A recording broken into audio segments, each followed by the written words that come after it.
How to get a refund on Raising Canes. First, you want to go to your Safari, and here you want to tap on the search bar and you want to search for Raising Canes over here. After that, you want to tap on the official website, and here you want to allow all the notification access or the location access the app is asking.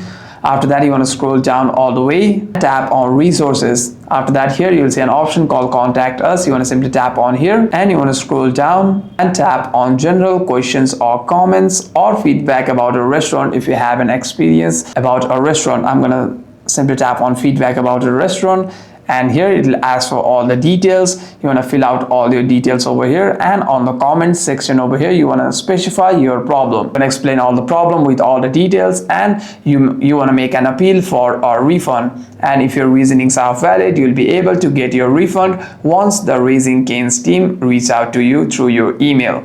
Hope this video was helpful, and if you have any further questions, do comment them down below.